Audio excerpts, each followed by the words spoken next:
pagi hari ini kita bisa diberi sebuah kesehatan dan bisa pembelajaran kembali dengan materi kita yaitu tentang hukum pemerintah daerah.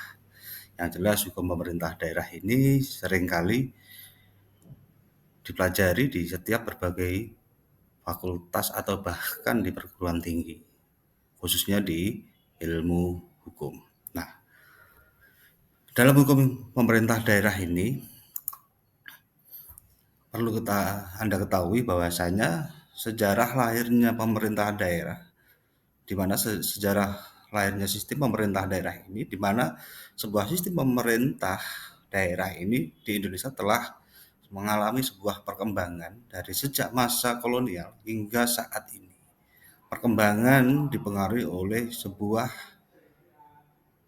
berbagai faktor, ya, yang mana konstitusi bahkan kebijakan pemerintah dan kebijakan reformasi. Nah, dari sinilah di mana di dalam sebuah sejarah yang lahir di dalam bicara soal pemerintah daerah ini dari masa ke masa pada awal kolonial penjajahan ini Indonesia sudah memulai tentang adanya sebuah sistem pemerintah daerah. Yang mana dalam hukum sistem pemerintahan daerah ini, dasar hukum pemerintah daerah ini didasari dengan adanya Undang-Undang Nomor 23 Tahun 2014 tentang pemerintah daerah. Undang-undang ini dimulai berlaku pada 2 Oktober 2014. Nah, disinilah di dalam pembelajaran hukum pemerintah daerah ini mulai diberlakunya di mana hukum pemerintah daerah ini dengan nomor 2023 tahun 2014 ini bicara soal pemerintah daerah. Ya. Selain itu, di dalam bicara hukum pemerintah daerah, dasar hukum yang meliputi tentang hukum pemerintah daerah ini adalah yaitu satu Undang-Undang Dasar Negara Republik Indonesia tahun 1945. Pasal 18 A dan pasal 18B. Kemudian di mana ada di dalam sebuah TAP MPR tahun 98 tentang penyelenggaraan otonomi daerah. Nah, TAP MPR kemudian tentang rekomendasi kebijakan dalam penyelenggaraan otonomi daerah pada tahun 2000. Kemudian di tahun 2004 nomor 32 ini bicara soal tentang pemerintah daerah sendiri, dan di tahun 2004 tahun yang sama nomor 3 ini bicara soal tentang keuangan antar pemerintah pusat dan daerah.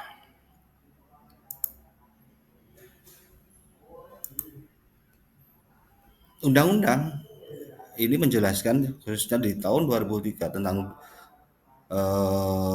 pemerintah daerah ini bicara mengatur tentang satu intinya pembagian wilayah negara, sehingga negara ini diatur tentang bagaimana sistem tentang kewilayah negara ini, ada mulai dari tatanan pusat wilayah sampai ke tingkatan daerah. Kemudian bicara soal tentang urusan pemerintah. Nah, ini sangat banyak tentang berbagai hal tentang urusan-urusan pemerintah yang mungkin saat ini ya kan atau secara administratif ini akan mengelola tentang kedaerahan. Kemudian yang ketiga bicara soal tentang kewenangan daerah provinsi. Nah, di mana daerah provinsi ini memiliki sebuah kewenangan, ya kan? Uh, karena di mana adalah ini bagian dari sebuah asas desentralisasi sehingga dan dekonsentrasi, sehingga di mana daerah provinsi ini diberi sebuah kewenangan khusus untuk mengatur mengelola sebuah tata pemerintahan daerah sendiri. Begitu juga di daerah tingkatan 2. Nah, kemudian Satu, tahun 2014 ini bicara soal tentang penyelenggaraan pemerintah daerah. Bagaimana daerah ini menyelenggarakan tentang sebuah pemerintahan yang ada.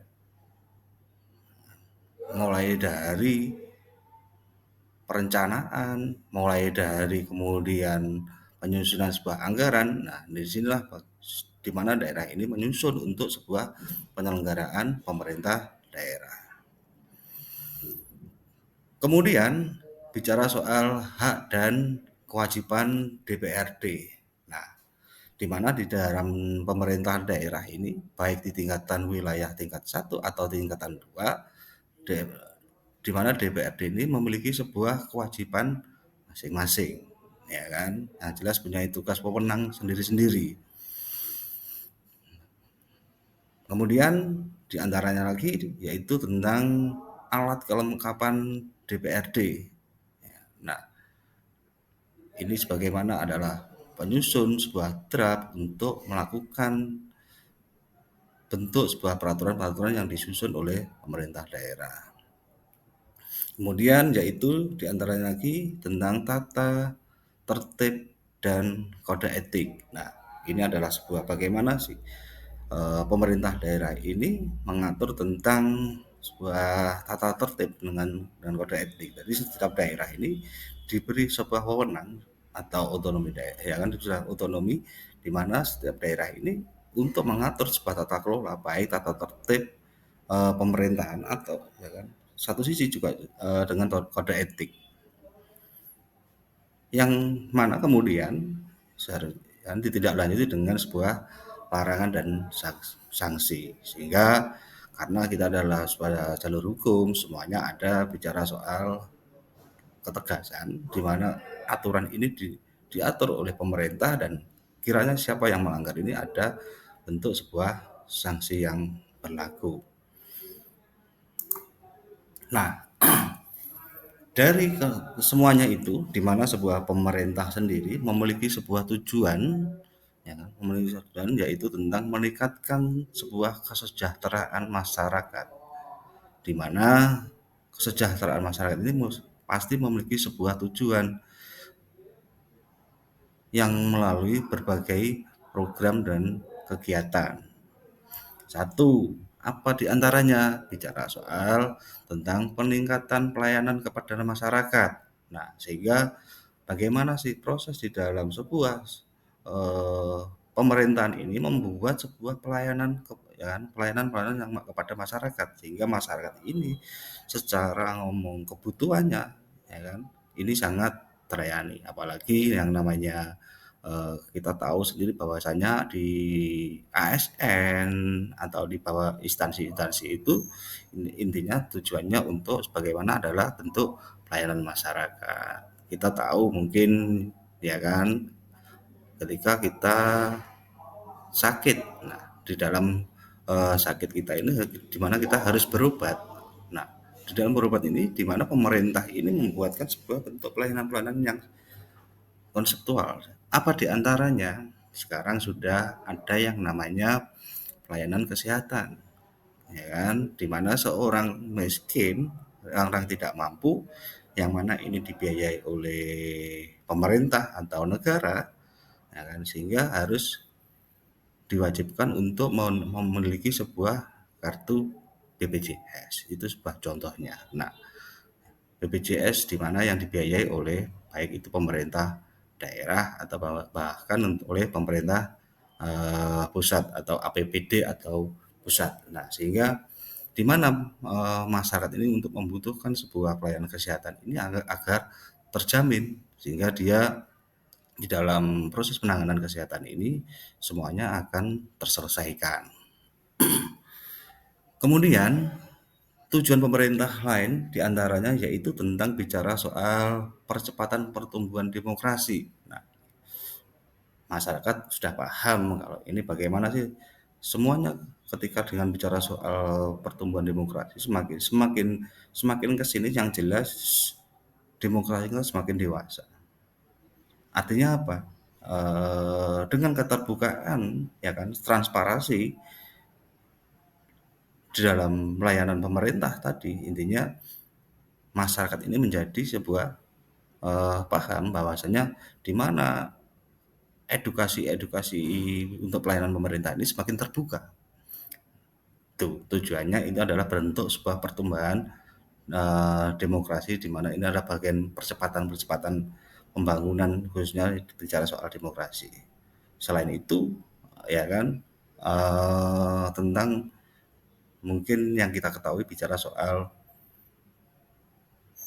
di mana dalam daerah itu melaksanakan pemilu kada. Nah, inilah sebagaimana bentuk sebuah kedewasaan di mana masyarakat ini akan lebih paham bicara soal bagaimana bahwasanya demokrasi tentang pemerintahan khususnya di tingkatan daerah ini, apakah ini sudah menjadikan sebuah titik ukur atau menjadi sebuah kemunduran. Tapi yang jelas semakin ke sini bahwasanya masyarakat semakin bisa memahami bahwa konteks demokrasi ini semakin meningkat. Nah, itu. Kemudian tentang sebuah tujuan pemerintah lagi, yaitu bicara soal percepatan pembangunan perekonomian daerah. Nah, daerah sendiri ya kan memiliki sebuah hajat di mana ini bicara soal konteks pembangunan perekonomian. Bagaimana untuk membangun sebuah UMKM yang ada khususnya di tingkatan masyarakat ini menjadikan sebuah PR pemerintah bagaimana untuk menghidupkan ya kan perekonomian di tingkatan masyarakat. Nah, sehingga pemerintah tidak tinggal diam saja, harus berpikir ini menjadikan sebuah PR bersama bagaimana tujuannya untuk bicara soal perekonomian. Baik itu perekonomian yang dari UMKM atau bahkan perekonomian yang itu menjadikan sebuah sumber daya pemerintah atau menjadikan sebuah pendapatan pemerintah pada khususnya, sehingga banyak sebuah edukasi wisata ya, sekarang ini yang dibangun secara luar biasa. Nah, sehingga apa nanti tujuannya untuk menjadikan sebuah pendapatan daerah juga. Kemudian tujuan pemerintah lagi yaitu tentang percepatan pengelolaan potensi daerah. Nah, bicara soal percepatan potensi pengelolaan daerah ini, di mana daerah ketika memiliki sebuah potensi, ya ini harus digarap secara maksimal. Ketika ini menjadikan sebuah bentuk konkret yang mana menjadikan sebuah nanti orientasinya menjadikan sebuah pendapatan daerah juga. Kemudian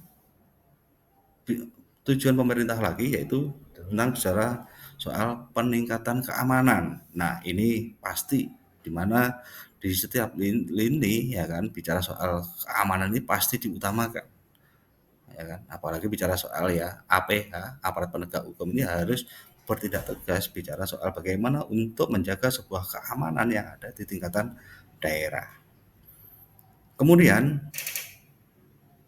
tujuan pemerintah lagi berikutnya yaitu tentang bicara soal penyelenggaraan ketertiban umum dan ketentraman. Ini bagian dari sebuah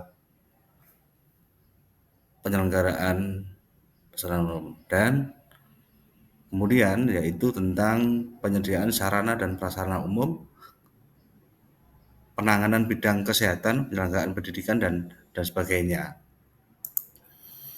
Pemerintah juga memiliki sebuah kewenangan untuk mengatur, mengurus sendiri.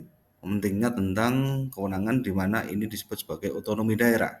Satu, yaitu tentang perencanaan dan pengendalian pengembangan. Kedua, yaitu bicara soal perencanaan, pemanfaatan, dan pengawasan serta tata ruang. Dan yang berikutnya yaitu tentang penyelenggaraan ketertiban umum dan ketentraman masyarakat. Kemudian diantaranya yaitu tentang penyediaan sarana dan prasarana umum dan yang terakhir yaitu tentang penanganan bidang kesehatan.